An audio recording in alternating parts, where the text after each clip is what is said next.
At the Bowers Museum in Orange County, a large collection of oceanic art tells the story of Pacific Islanders through their own material culture.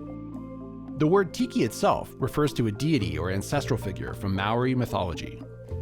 Among the Maori people, it usually means of the first man. But as the museum's Mark Bustamante showed me in a behind-the-scenes tour, Tiki decor often pulls from many different traditions. Okay, so what are these? These are two masks which will look like they represent Tiki figure, but really aren't. They're from a different part of the oceanic sphere.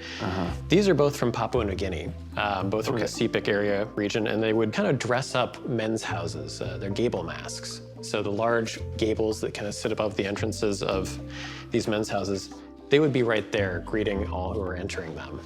But this would be considered like Melanesia, is that right? Yeah, this is Melanesia. So if you think about the way in which the Pacific Ocean was peopled, Melanesia was kind of a first stopping point. And then Polynesians kept going island hopping outwards from there. Quite a ways, too. I mean, the Polynesian Triangle is massive. It goes from, the subantarctic all the way up to almost the Tropic of Cancer. Something like 12 million square miles of seawater. It's a very big area. So then this is where the migrations started then? Yeah, and you can see some references in Polynesian art to, Melanesian art.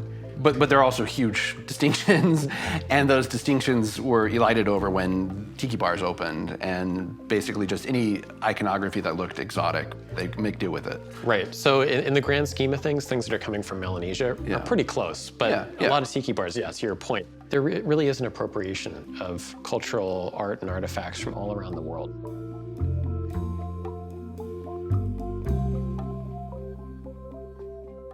Let's head back here, take a look at some of these objects. Oh, wow. Yeah. So what's this here? So these are some pieces here that we pulled out because these are the kinds of things that you really could just take right off the wall of a tiki bar. Yeah, totally. But when you look at this isn't Polynesian, right? This isn't even oceanic. This is an African mask that we're looking at. Africa? Yes. Completely different part of the world. Completely different part of the world, yeah. It's from the Democratic Republic of the Congo. This is a Biombo mask, and it'd be worn at different ceremonies and ritual events. And you can actually see it's got some raffia here as well, which I think, again, you see raffia appearing all the time in tiki bars. And what is raffia exactly? Raffia is this fibrous material. It's fiber taken, I think, usually from different types of palm, and then turned into this kind of loose decoration. You can see, actually, there's some body masks just behind me here. Which, right here. Yeah, which have more of this raffia, which is used to kind of disguise the body of the person acting in this mask. And I've definitely seen this in tiki bars before. And you're right, this could be right off the wall of, the Tonga hut, for instance. What's really interesting is that you kind of started with this focus in Polynesia. The idea is that tiki bars are very much just a Polynesian thing, but they're pulling from everywhere. They're pulling from South America, from Africa. This is another example of a magic bag from Papua New Guinea. And if you look at the figure here again, this is very much something that somebody might conflate as being a tiki figure. Yeah. But it isn't. Looks like almost like a miniature version of the Eastern Island figures. Yeah, like a moai. And the face is very similar. And again, there are some connections here. Now, we were talking about cultural appropriation, and I guess just another term for that would be, cultural imperialism. A lot of museum collections have been acquired by, shady means. How do you wrestle with that here?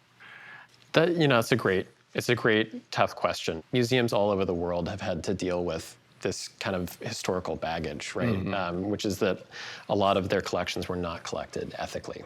With early collections, the big thing that we can do is just kind of revisit where they came from and do that research, that provenance research, to try and figure out whether the acquisition was ethical.